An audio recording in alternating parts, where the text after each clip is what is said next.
지난주에 그 메시지가 그 합심 기도, 중보 기도, 그리고 우리가 구약 그 제사장 제도를 예수 그리스도의 보혈을 공로로 말미암아 우리가 기도의 특권, 하나님께 직접 나아가는 이 기도의 특권을 얻었다고 말씀을 드렸습니다. 오늘도 이 기도와 관련해서 특별히 이 중보 기도의 중요성에 대해서 말씀을 나누겠습니다. 그러면 오늘 본문 말씀 출애굽기 33장 1절에서 14절을 보겠습니다. 출애굽기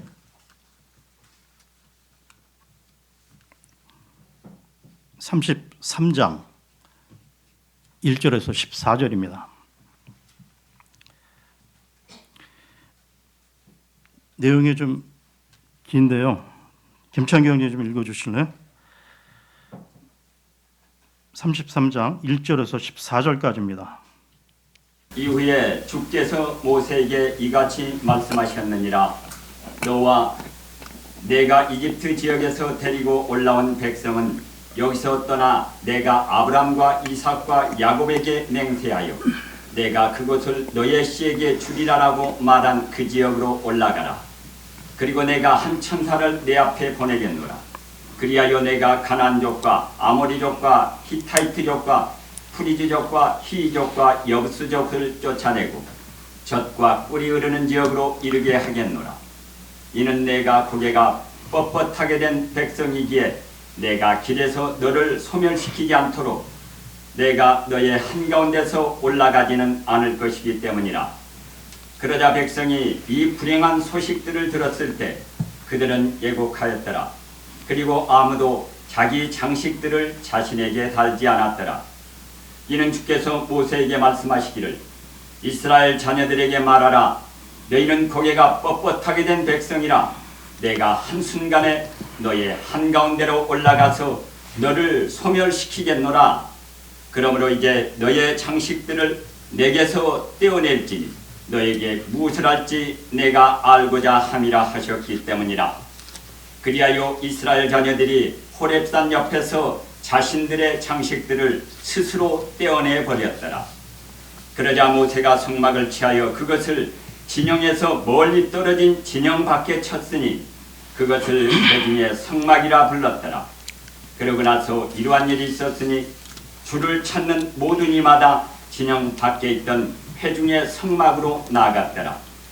그러고 나서 모세가 성막으로 나아갔을 때 이러한 일이 있었으니 모든 백성이 일어나 저마다 자기 천막문에 서서 모세가 성막 안으로 들어갈 때까지 그를 바라보았더라. 그러고 나서 이러한 일이 있었으니 모세가 성막 안으로 진입할 때 구름 기둥이 내려와서 성막문에 섰으며 주께서 모세와 대화하셨더라. 그리하여 모든 백성이 성막문에 구름 기둥이 서 있는 것을 보았더라. 그러자 모든 백성이 일어나서 경배하였으니 저마다 자기 천막문에서 경배하였더라. 그리고 주께서는 마치 사람이 자신의 친구와 이야기하듯 모세와 얼굴과 얼굴을 마주하며 이야기하셨더라. 그런 다음에 그가 다시 진영으로 돌아왔더라. 그러나 그의 종이요 눈의 아들인 청년 여호수아는 성막에서 떠나지 아니하였더라. 그리고 모세가 주께 이같이 말씀드렸더라. 보소서 당신께서 제게 말씀하시기를 이 백성을 데리고 올라가라 하시나이다. 그런데 당신께서 저와 함께 보내실 자를 당신께서는 제게 알려주지 아니하셨나이다. 그럼에도 당신께서 말씀하시기를 내가 너를 이름으로 아노라. 그리고 너는 또한 나의 목전에서 은혜를 발견하였노라 하셨나이다. 그러므로 이제 제가 당신께 간구하오니 만일 제가 당신의 목전에서 은혜를 발견하였다면 이제 당신의 길을 제게 보여주소서. 이는 제가 당신을 알고자 함이요 제가 당신의 목전에서 은혜를 발견하고자 함이니이다. 그리고 이 민족이 당신의 백성이라는 것을 숙고하여 주소서. 그러자 그분께서 말씀하시기를 나의 임재가 너와 함께 가리니 내가 너에게 안식을 주겠노라 하셨느니라. 네. 지금 그 읽은 내용은 출애굽한 그 이스라엘 백성들을 그 이끌던 그 모세가 주께 호소하며 중보 기도를 하는 내용인데요. 그러니까 주께서 이 모세의 기도를 들으시고 주께서 마음을 바꾸셨다는 이야기입니다. 3절을 다시 제가 읽겠습니다. 3절입니다. 젖과 꿀이 흐르는 지역으로 이르게 하겠노라. 이는 얘가 고개를 뻣뻣하게 된 백성이기에 내가 길에서 너를 소멸시키지 않도록 내가 너희 한가운데서 올라가지는 않을 것이기 때문이라.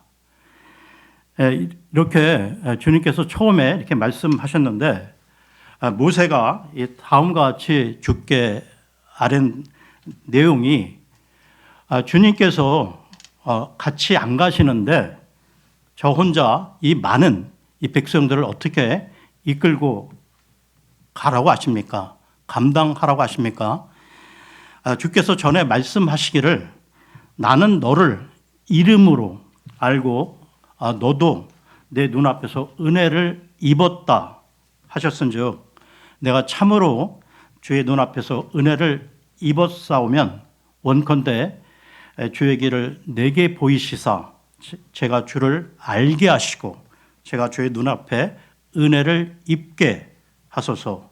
또한 이 민족이 주의 백성임을 깊이 생각하소서라고 모세가 주님께 하나님께 호소를 했다는 것이죠.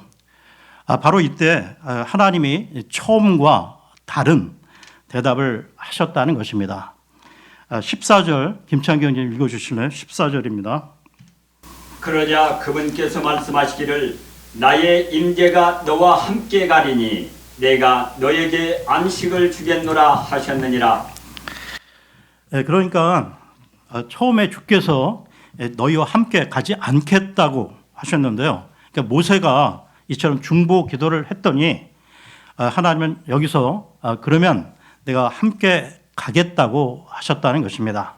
즉 하나님께서 처음 그 마음 먹으신 그 계획을 바꾸셨다는 것이죠. 여러분 우리가 이 기도를 우리가 평상시 하고 중요한 기도를 때때로 하게 되는데 그러니까 우리가 기도를 했다고 그 역사에 대한 하나님의 그 주권이 바뀌는 것은 아니라는 것입니다.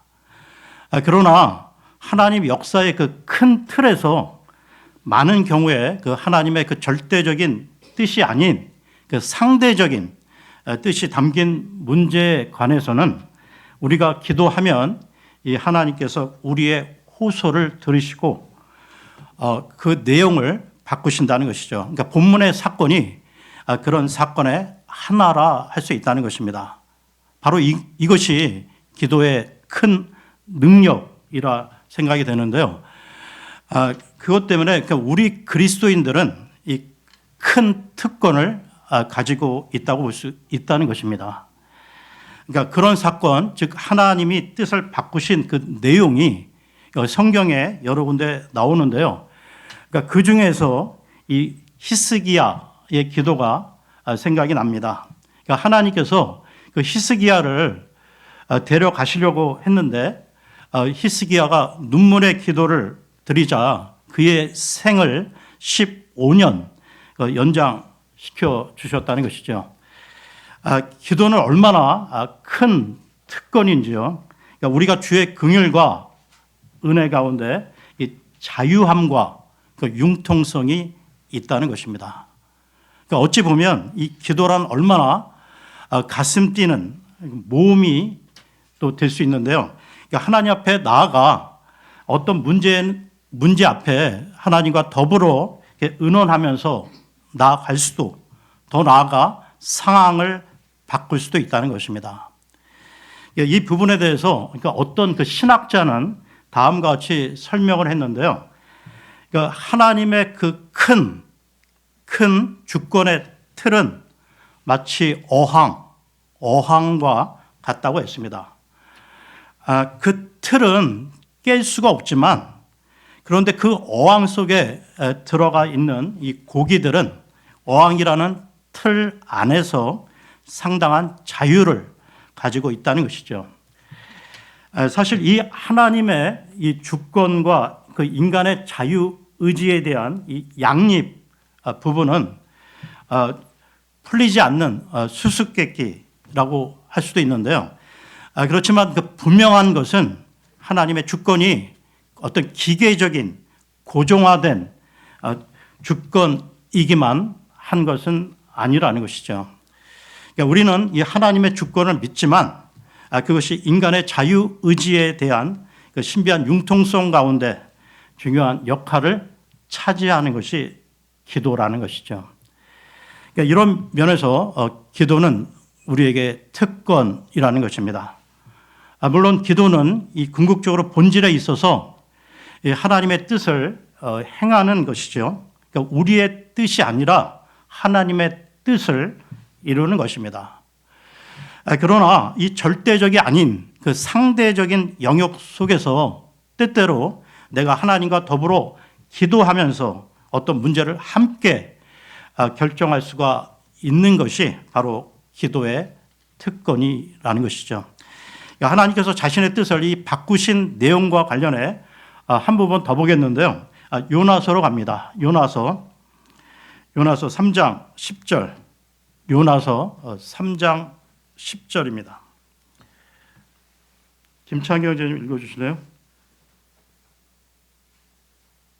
그러자 하나님께서 그들이 자신들의 악한 길에서 돌이킨 그들의 행위들을 보셨더라. 이에 하나님께서는 그분 자신이 그들에게 행하겠다고 말씀하셨던 회악으로부터 돌이키셨으니 그분께서 그것을 행하지 아니하셨더라. 예, 그 전에 성경 니네, 지금 우리 성경의 니네베, 이 니네베 성에 대한 이 말씀인데요. 그러니까 처음에 하나님께서 멸망시키기로 작정하셨는데 니네베 그 사람들이 회개하고 금식하며 기도했을 때 하나님이 뜻을 돌이키셨다는 것입니다.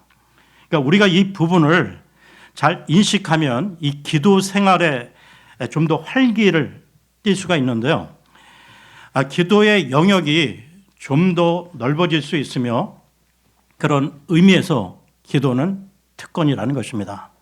그러니까 내가 기도할 수 있다는 것, 내가 감히 하나님과 대화할 수 있다는 것, 내가 감히 우리 사회의 운명을 결정하는 일에 더불어 참여할 수 있다는 것은 특권이 아닐 수 없다는 것입니다. 그러나 지난 시간에도 말씀을 드렸지만 이 특권에는 마땅히 해야 하는 의무의 측면도 있다는 것이죠. 창세기 18장, 지난 시간에 살펴보았던 창세기 18장에서 그 중보 기도를 하는 아브라함의 그 모습 가운데 소돔과 고모라, 지금 그 두 도시가 망해가고 죽어갈 운명에 처해 있는데 지금 나라도, 아브라함 자신이 지금 나라도 기도하지 않으면 큰일 나겠다는 이 긴박함을 그 내용에서 우리가 읽을 수 있다는 것이죠. 그러니까 그 증거는 아브라함이 한 번 기도하고 만 것이 아니라 계속 하나님 앞에 처음에 50명, 의인 50명, 그 다음에 45명, 40명, 30명, 20명, 10명까지 계속 하나님께 간구하는 그 용서를 구하는 내용이 나오고 있습니다. 그러면서 그 도시의 그 백성의 운명을 자기가 책임져야 할 의무감으로 수용하고 있는 아브라함의 모습을 한번 여러분 그 상황을 한번 연상해 보시기 바랍니다. 그러니까 이것이 아브라함의 그 기도에 대한 의무감이었다는 것입니다. 그러니까 지난 시간에 또한 언급했던 이 사무엘 대언자의 고백도 같은 맥락이라는 것인데요. 그러니까 사무엘 대언자가 민족 앞에 고백을 합니다. 나는 너희를 위해서 기도하기를 중단하는 죄를 범하지 않겠다. 그러니까 기도하지 않는 것은 단순한 어떤 게으름 차원이 아니라 죄라는 것이죠. 그런 의미에서 이 중보기도는 우리 인간에게 주어진 가장 고상한 의무라는 것입니다. 그러면 이 중보기도의 능력과 관련해 다시 출애굽기로 돌아와서요. 출애굽기 이번에는 32장으로 갑니다. 32장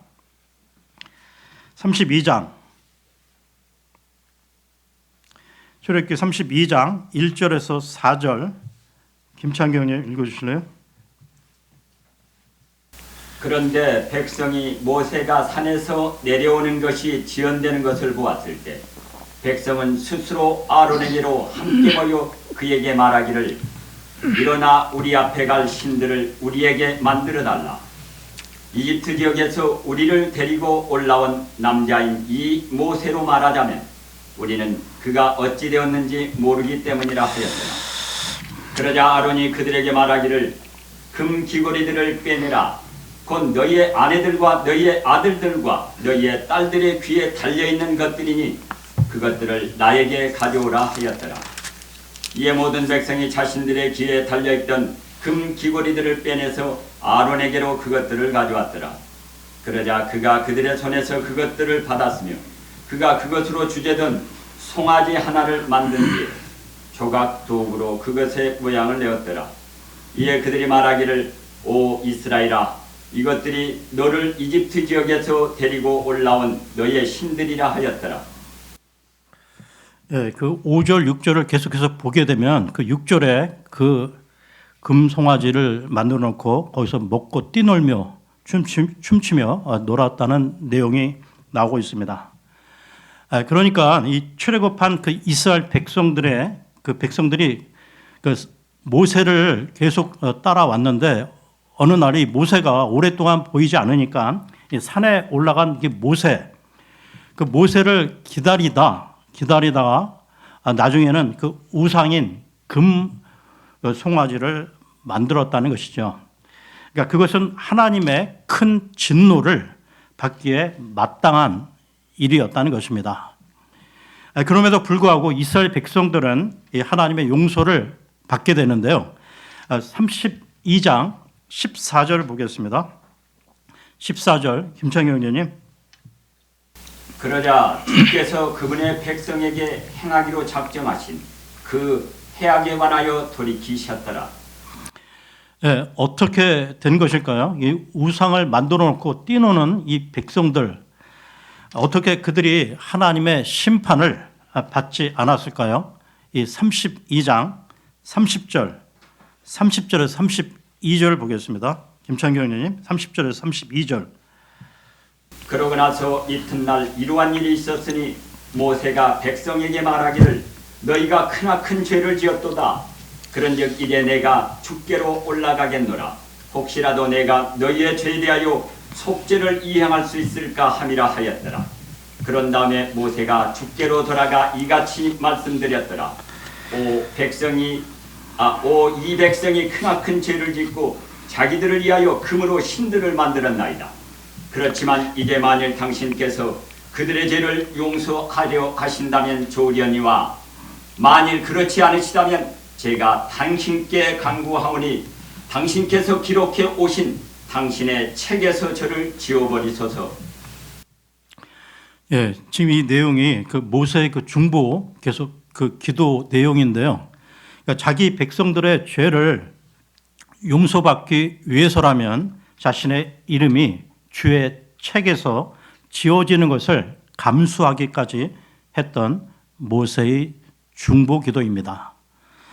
그러니까 모세의 그 중보 기도가 있었기에 이 완전히 진멸하시려는 그 하나님의 처음 계획을 하나님께서 용서해 주셨다는 것이죠. 그런데 이 출애굽기 이 32장하고 대조를 이루는 사건이 또 성경에 나오는데요. 이번에는 에스겔서 22장에 이 내용이 나옵니다. 그러니까 에스겔서 22장 내용이 뭐냐면 그 출애굽기 32장의 그 사항과 마찬가지로 이번에도 그 유다 백성들이 그 하나님과의 그 언약을 무시하고 죄를 범했을 때 그런데 그들은 이 지금 출애굽기의 내용과 다르게 심판을 받았다는 것입니다. 이 부분 에스겔서 22장 30절에서 31절, 에스겔서 22장 30절에서 31절, 김창규 형제님. 그리하여 내가 그들 가운데서 한 사람을 찾아보았으니 그 지역을 위하여 내 앞에서 울타리를 세우고 틈새 안에 선자요 나로 하여금 그곳을 멸하지 못하게 할 사람이라. 그러나 나는 아무도 발견하지 못하였도다. 그러므로 나의 격분을 그들 위에 쏟아부었도다. 내가 나의 진노의 불로 그들을 소멸시켰도다. 내가 그들 자신의 길을 그들 머리 위에 갚았도다. 주 하나님이 말하노라. 쉽게 말하면 이 중보 기도자를 찾지 못했다는 것이죠. 그러니까 단 한 명의 중보 기도자가 없었다는 것입니다. 그래서 결국 이 하나님의 심판으로 끝났던 것이죠. 그러니까 같은 범죄로 같은 심판을 받았어야 함에도 불구하고 한쪽에서는 용서를 받았으나 한쪽에서는 하나님의 심판으로 멸망을 당했다는 것입니다. 그 차이는 한쪽에는 모세와 같은 이 중보 기도자가 있었으나 이 한쪽에는 중보 기도자가 없었다는 것이죠.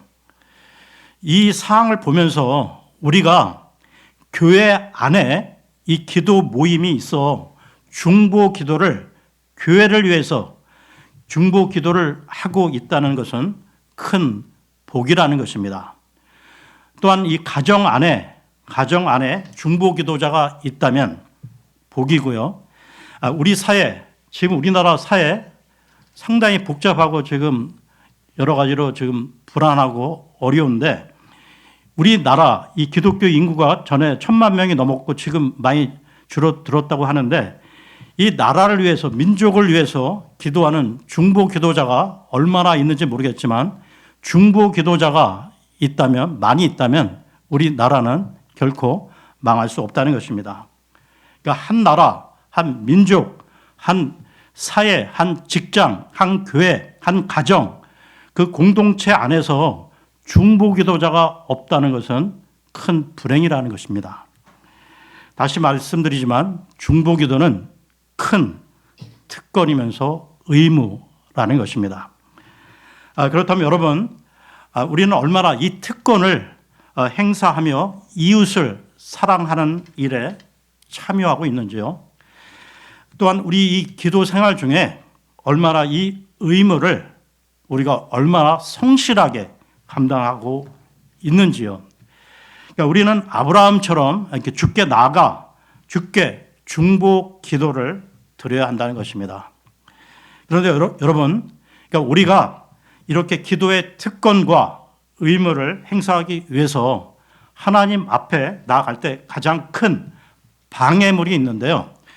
그것은 우리 자신, 우리 삶 속에 있는 죄라고 할 수 있습니다. 그러니까 중보 기도가 살아나려면 먼저 해결해야 될 부분인데요. 그러니까 우리 안에 있는 죄, 우리 삶의 길에 놓여 있는 장애물들이 처리가 되지 않으면 우리 기도는 금방 죽어버리고 만다는 것입니다. 이와 관련해 요한 1서로 갑니다. 요한 1서 1장 9절. 요한 1서 1장 9절에서 2장 2절까지 보겠습니다. 요한 1서 1장 9절에서 2장 2절까지입니다.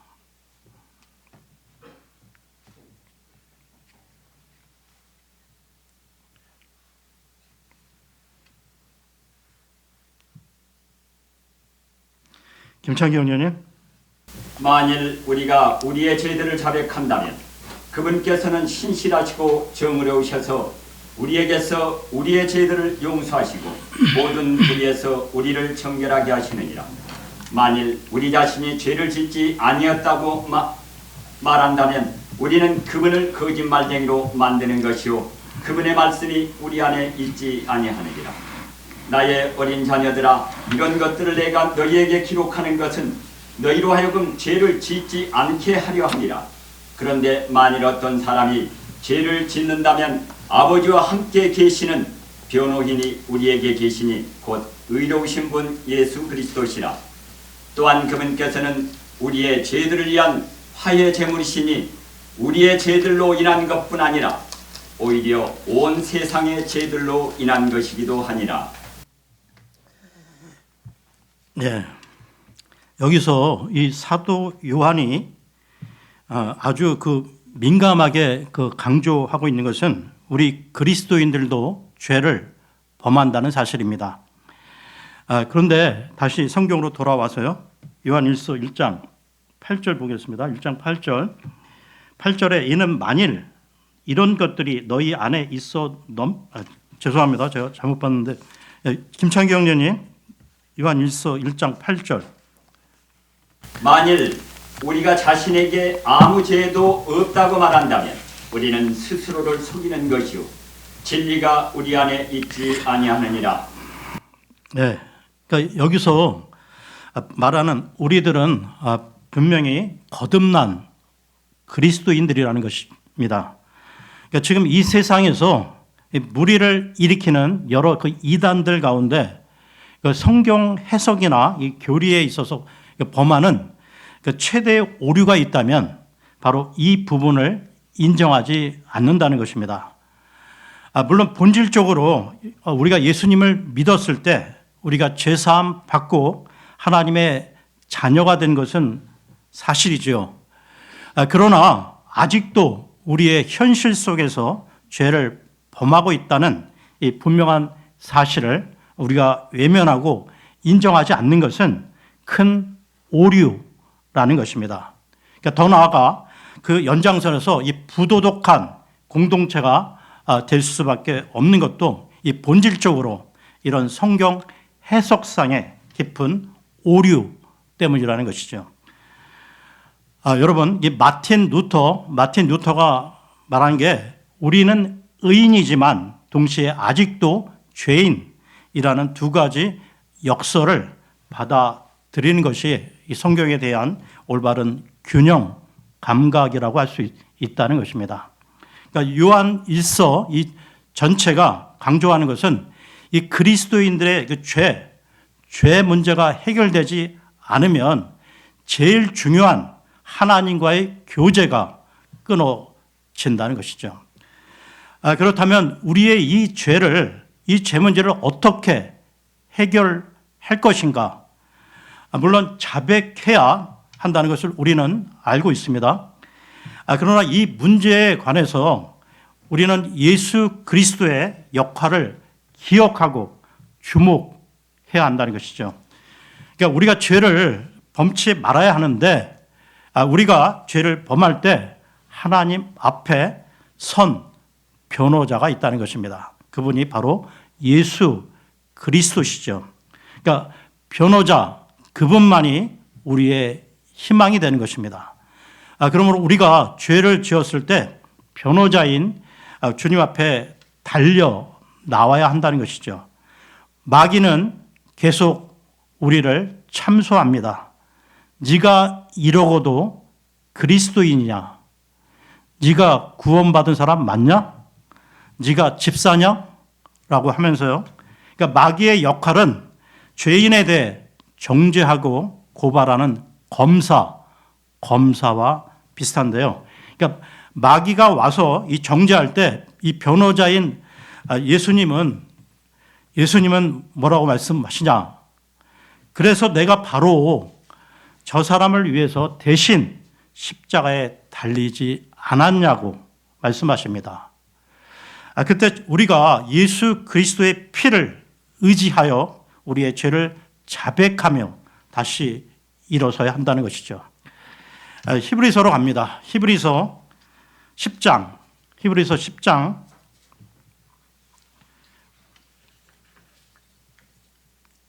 19절에서 22절 보겠습니다. 히브리서 10장